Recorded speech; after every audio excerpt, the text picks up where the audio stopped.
Welcome. I'm going to go over new stuff for today, as well as a quick review. Let me get started on my screen share in order to do that.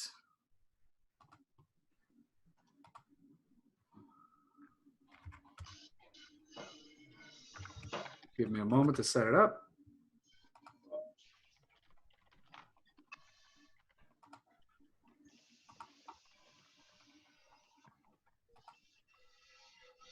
Okay, do you guys see the screen saying new forms? Yes. Perfect. Okay, who can tell us about the new form CVA that we went over, I don't know, it felt like months ago, but I think it was like a week or two ago.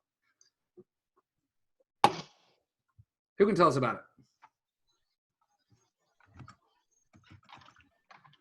No one remembers? That's not, I mean, I don't remember being that long ago. I thought that was the one that was required, that told and showing that you had to have the designated toucher, the shoe cover. No, that's a different one. So was that That's why I'm wanting to do this review. You're helping me validate that doing a This one is if there's a change in escrow dates or your buyer loses their job. It basically gives the buyer an out should something happen because of the virus. Correct. That is correct. So this is an addendum that should be used when you make an offer. If you're in contract and it doesn't already have a CVA, if you represent the buyer, you should definitely have one. If you represent the seller, you should just be in close communication with the buyer agent about whether they will be able to perform on the right timeline. This was more relevant when suddenly everything kind of came crashing upon us. Rebecca, do you have anything to add that would be useful for us to know about how people are using the CVA? Am I muted? No. No, we can hear you. No, I think you pretty much hit it. All right, then we'll move on. Now, Kevin, I'm ready for you to tell us a quick review of the PEAD. What is it? All right, that's the one. Yeah, and then after I said it, PEAD. That is the one that is that requires or that advises that it's required that everybody have gloves, masks, and foot covers, shoe covers when viewing a property. I think it was good for 15 days, but you'd said that just as things change, update it. But I know there's more to it. But correct. Who signs it? Do you remember that? Only when you're in contract, both people need to sign it. But up till that point, there's no sense. You said there's no sense in. But is it the seller or the buyer? What's that? Is it the seller or buyer? Well, the seller has it for the listing. He or she signs it for their listing, and then it remains. And then if they get in the contract, the buyer needs to sign it too. Both people need to sign it, but not everybody that views the property needs to sign it. Correct. So the seller signs it to allow a showing under certain conditions. The buyer signs it to say they're okay with the risks of entering a property and that they will take measures to keep themselves safe. And if they are unknowingly carrying the virus, to hopefully not leave anything behind on the property. Perfect. Okay. Hey, Aaron, yes. Should we have inspectors also that are going to be entering the property? Yes. They should be signing Thank too. you for that reminder. Yeah. It's for sellers, buyers, or any other person that will be entering the property related to the transaction. So yes, that would include inspectors. I think we did cover that. I hope we covered that when we discussed it at length, but thank you for the reminder. I even forgot to mention it myself. Correct. All right, so the new one is RLA-CAA, the Coronavirus Addendum or Amendment. Sorry, it's actually, that's not even the full name. Listing Agreement Coronavirus Addendum or Amendment. My question to you, bonus points, who can tell me the difference of when it would be an addendum and when it would be an amendment? When it changes the contract, the original contract, it's an amendment. When it adds to the original contract, it's an addendum. Oh my gosh. If I come down with coronavirus, Kevin, can you carry on these daily meetings for me? That is excellent. That's straight from you. I got that from you. But you recall it. directly. That's good. Uh-huh. Fantastic. Okay. So the listing addendum, listing agreement, coronavirus addendum or amendment is what we're going to cover today. Also, quick review on new processes. We just covered the new forms. Who can tell us something briefly, overview about the new showing procedures? If we're showing property, what should we keep in mind? To have them sign the PEAD form, to make sure to wear gloves, mask, and shoe coverings every time you show, and max 3 people. Yep. So if there's more people, here's what I told my clients that I'm going to show properties to on Thursday, is if there's more people, what we'll do is just, I will accompany the husband and the wife when we first go in. And then if they're, if they bring their daughter, then the wife or himself and the daughter can go in together, but have to follow the same procedures. As long as the daughter's of an age where she knows not to touch everything, right? Yeah, she's older. She's like 20. Oh, So yeah, she's, adult. yeah. Perfect. Anything else new on showing procedures based on what we covered specifically yesterday? CBS. Have one designated toucher. Yes, we covered that already. You want a hint?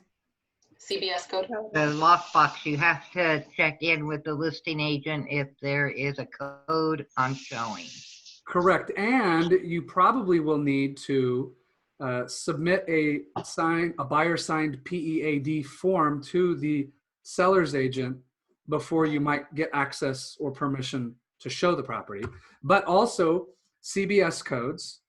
I was hoping yesterday to get out a separate video that could be referenced for both us and also to share with other people. I was not able to do that, so I'm going to try again for that today. And then also new process for property description. What is different or new about the property description field for listings in MLS? That's where you can put like the virtual tour link, URL. Correct. Does it have to be like some unbranded specific site?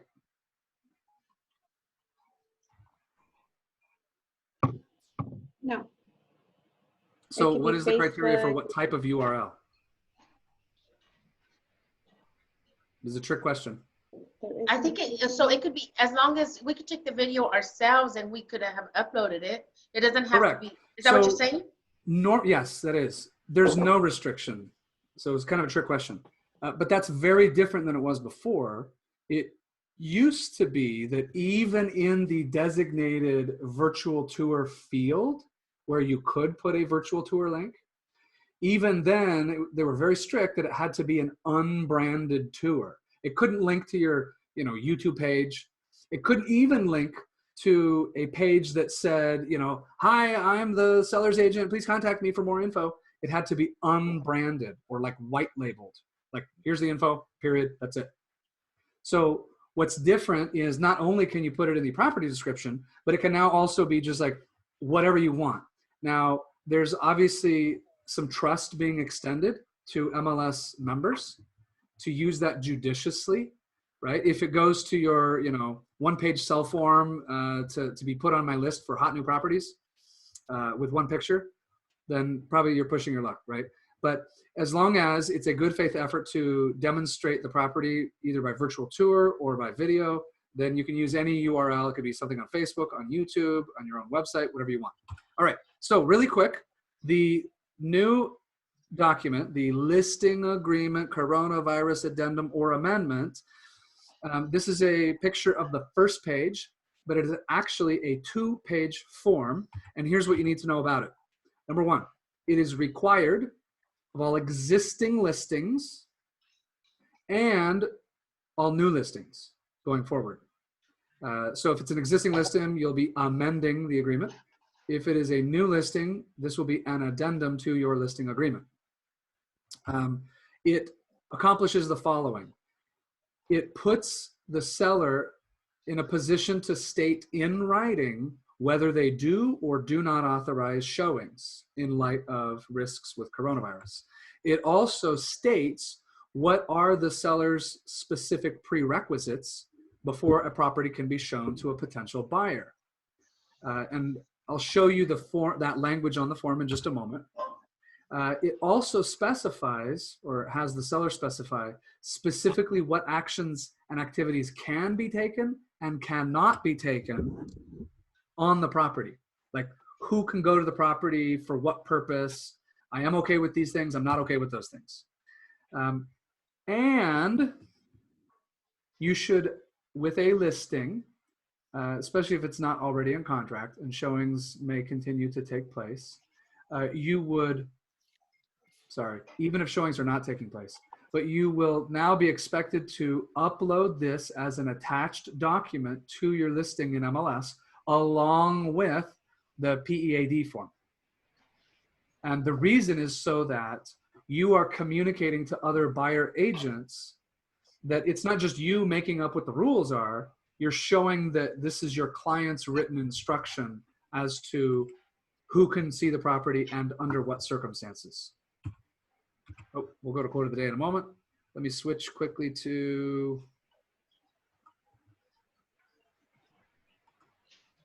the form itself. All right, is the form now showing? No. How about now? Yeah, there you go. Yep.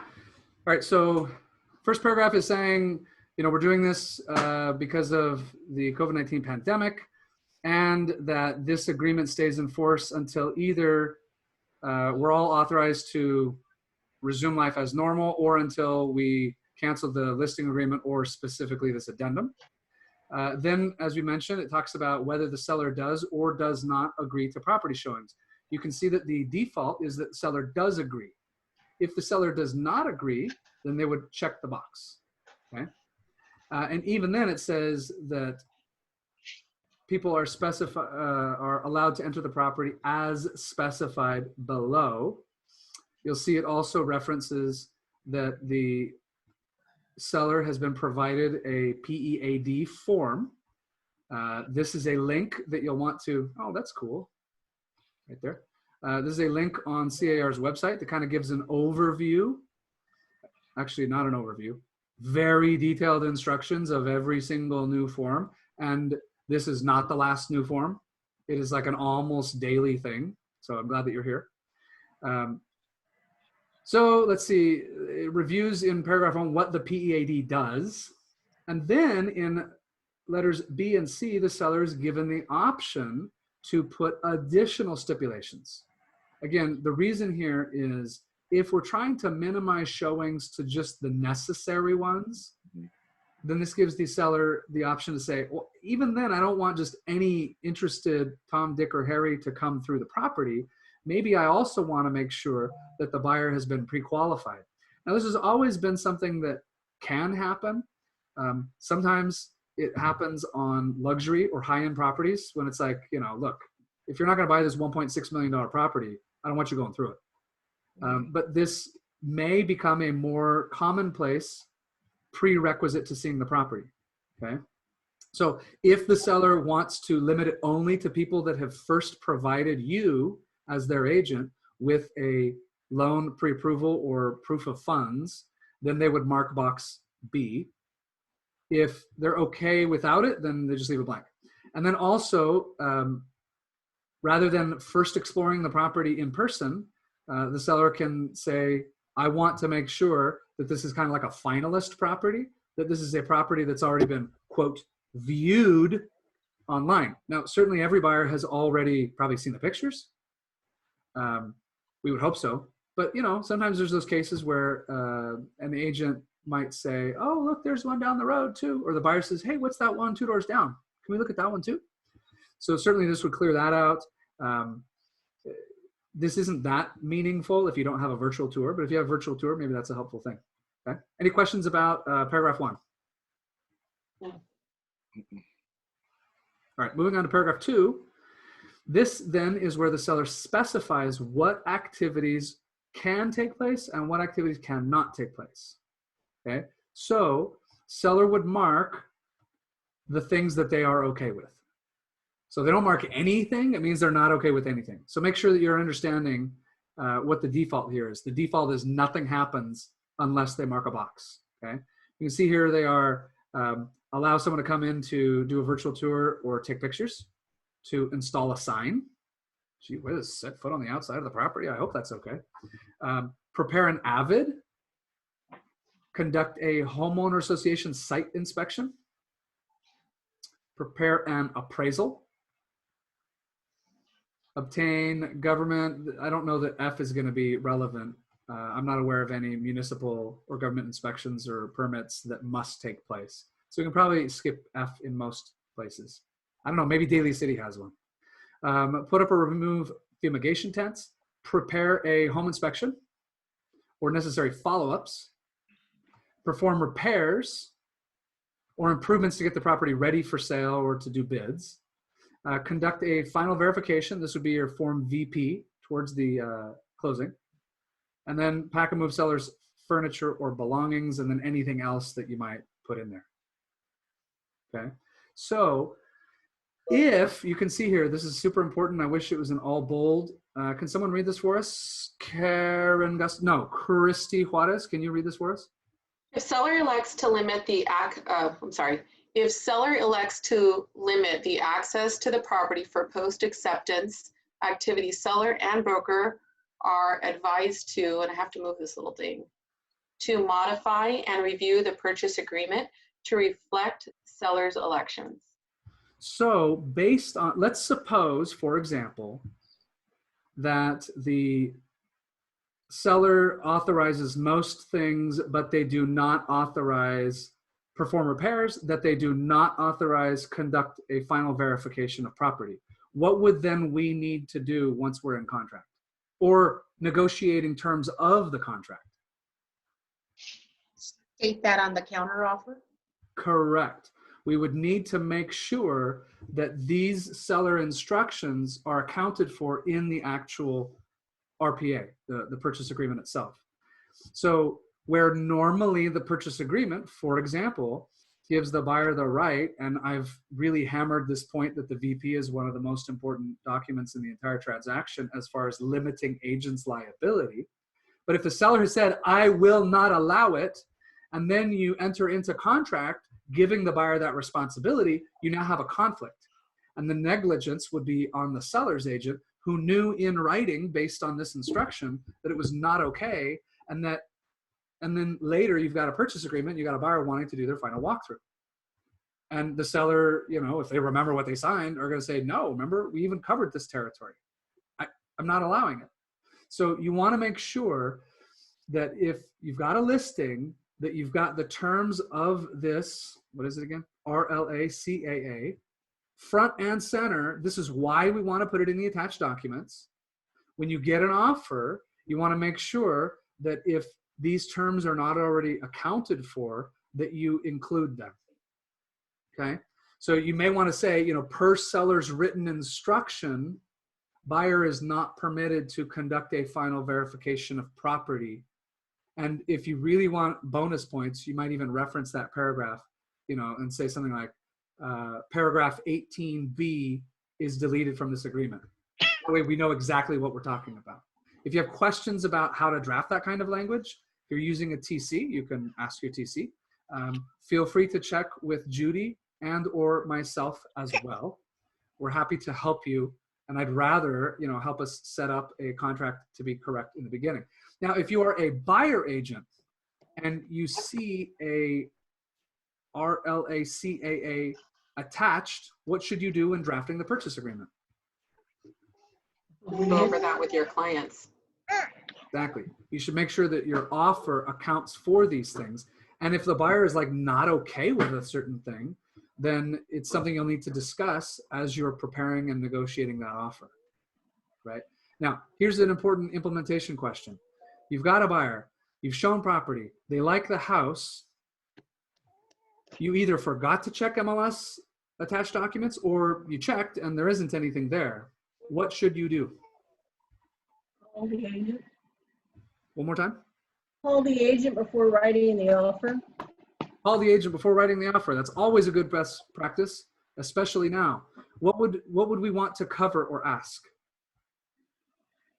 Make sure that we can do inspections, investigations of the property, that type of thing, that the seller's okay with it. What would be correct? What would be the best way for us to do it? You put We it should ask for these documents. That form. Ask, exactly. So if this form is not already an attached document, I strongly recommend and encourage, right? Your buyer needs to know what they're getting into, not just the property in general, but what are the terms of accessing the property, okay? So you owe it to your client, if you're writing an offer, to ask the seller's agent, hey, do you have an RLA-CAA? They don't know what it is. You can give them a quick education. I'm recording this. I'm going to upload it to our company YouTube channel. Maybe you even share with them the link.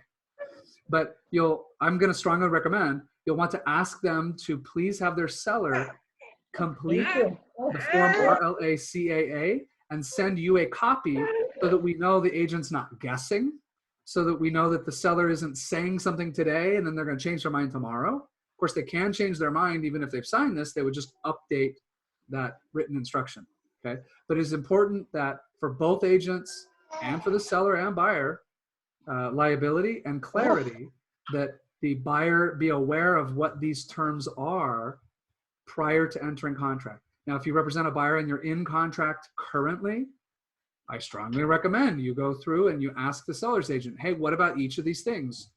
And again, remember, this is an amendment, so there's no reason that the seller's agent cannot go back to the seller, even if it's already in contract, and do an amendment to the listing agreement in order to specify. Okay, does that make sense? Are there any questions about that? Yeah, Aaron, I just did a virtual walkthrough because I represented the sellers, and they didn't really want a lot of people walking through the property. So I did a virtual verification of property with the buyer. Is that a kosher thing to do? Well, coronavirus infecting our planet isn't a kosher thing to do. So we're making do as best we can. What I would recommend in a situation like that, and I'm going to say that's a better negotiated way to deal with the final verification than to just simply take it off the table completely. So if the seller's uncomfortable, at least that, I appreciate that you were able to get your seller to do that compared to nothing at all. And that would actually put your seller at legal risk. Because what if there was a change and the buyer wasn't given that right? It would give the buyer further cause and reason to go against the seller after closing if there had been a problem. So I like that as a compromise. Ideal is that the buyer be able to.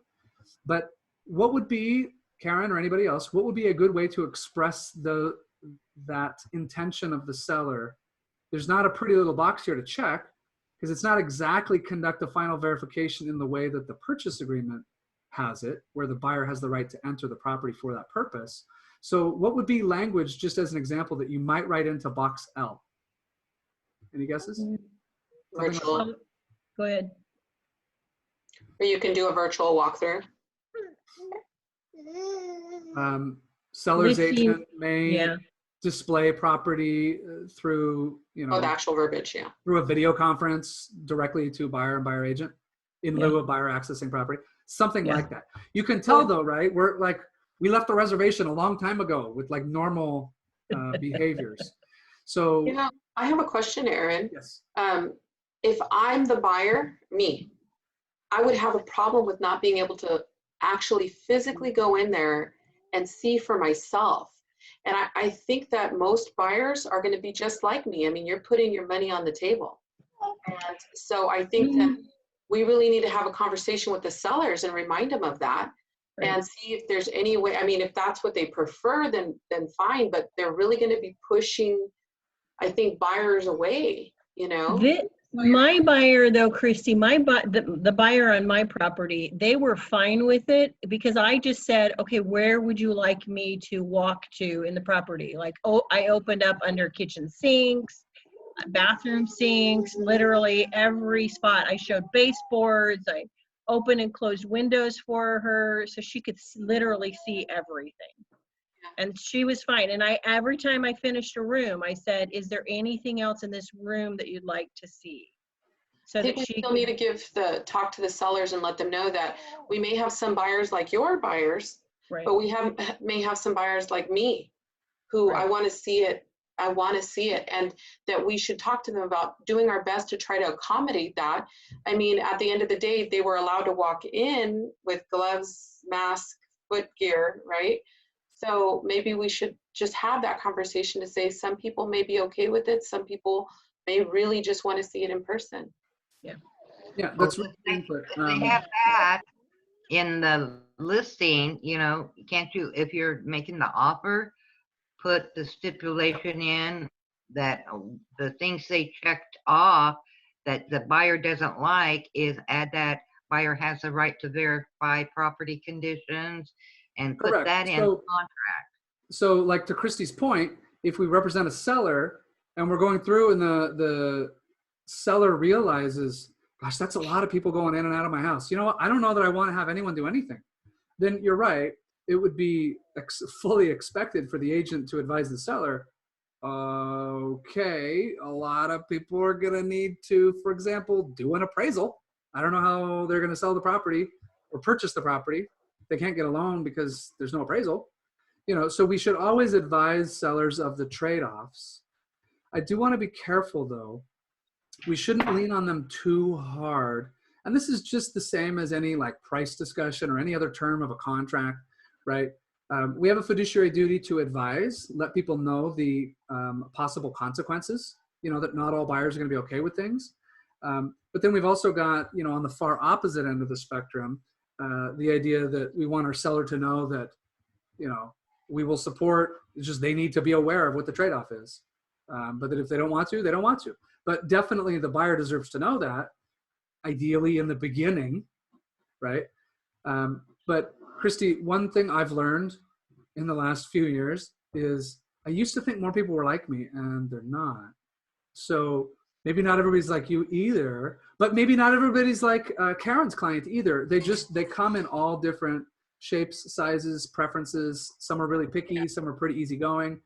And so absolutely the seller should be made aware that, each of these things involves a trade-off, both of potentially low risk that something happens if people do come on the property, but also potential risk that it puts off a buyer who says, well, then I want a lower price, or I want other better terms, or maybe I don't want to buy the property at all if I can't get it the way that I want with the full access that I want. So absolutely, very true. So just really, really quick to close out this form.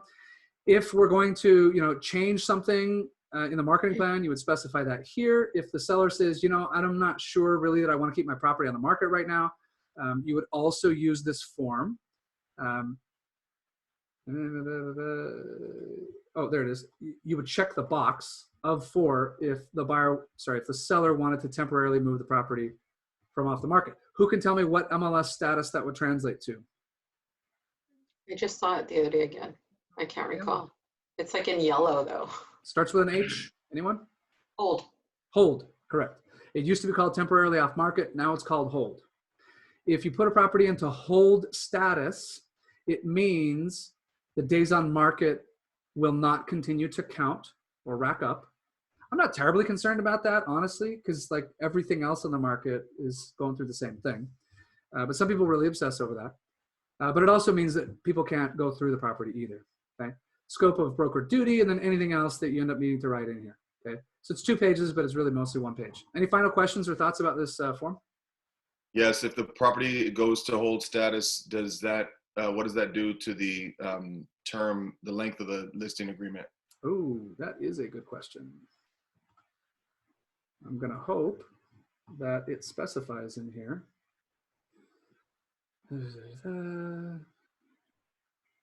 Oh, it says it there. Thank you. That's supposed to option B, stop it it. looks like. Go ahead, Christy. Well, it says it here even in A. I just have to move the screen that you have all of us on. It says the listing agreement shall remain in effect during the temporary withdrawal, and broker shall immediately begin all appropriate marketing efforts upon termination of this addendum or amendment. That doesn't say anything about what happens to the ending date, but go ahead, the continue ending if you date, could the read ending date. through B. The termination date of the listing agreement shall be extended by the same amount of time that the temporary withdrawal is in effect, but in no event shall the termination date be changed or be extended beyond blank date. So for example, let's say that the seller says to you, Kevin, hey, let's take the property off the market for a month or so. Or I don't know how long, let's just take it off the market until, you know, California's stay-at-home order gets lifted. And you say, okay, sure, we can do that. You know, this form is reminding us we need to have that conversation anyway. So the seller would mark the box for 4 to temporarily remove it from the market and disallow any showings. And then in B, if you wanted to extend the term, let's say your term was going to end at the end of June. You could mark box B. You could say, all right, well, we don't know how long it's going to be. It could be another 15 days. It could be 22 days. It could be 60 days. Nobody really knows. But, you know, how long can we go out until? At the max. And seller says, I don't know. Let's give it through the end of September. I mean, max, if that's needed. And so you say, all right, shall the termination date be extended beyond? You'd say whatever, September 30. And then if it was off the market for 15 days and your listing was due to expire June 30, but then it went back on the market after that 15-day hold, then your listing agreement would in fact expire July 15th. Because it was off the market for 15 days, so that number of days gets tacked on to the original ending. The September 30th is in no event, no matter what happens, it's not going to take longer than that.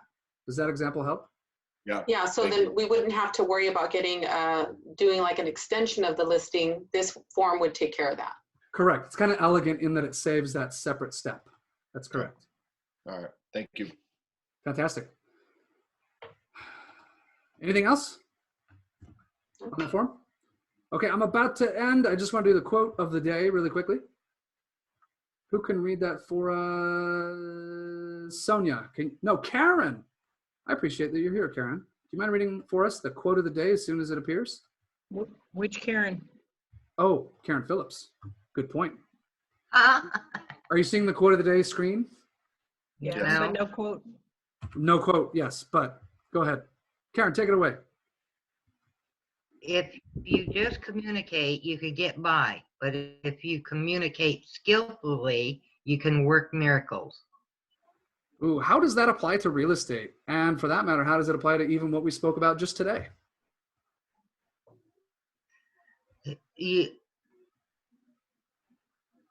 Anybody? Knowing all of this stuff that we know now, it shows that you are trying to work miracles. Well said. Any other thoughts on that?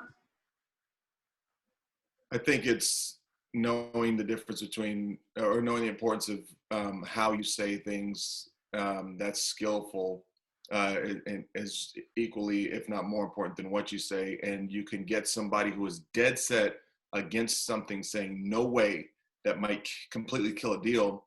If you can communicate skillfully and help them see why it's important that they give on that thing, now all of a sudden you've resurrected the deal, which is a miracle. I can't believe this even happened, but that only came from communicating skillfully. That's how I take it. Exactly. As the saying goes, it's not what you say, it's also how you say it. Yeah. We also know that nonverbal communication is more, how should I say this? That more of communication is nonverbal than the words themselves. And that, I think, is the difference between communicating and communicating skillfully. And lastly, if you've ever seen anybody with just an amazing script, or you see a demonstration of something and you think, wow, that is amazing. I wish I could do work miracles like that. Well, the difference is that that person can communicate skillfully.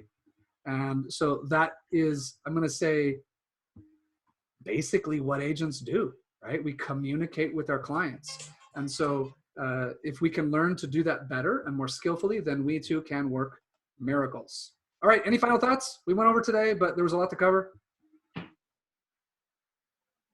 Okay, well then have a great day, guys. And Bye, I will see you everybody. again tomorrow. Bye, guys. Take care. Bye-bye.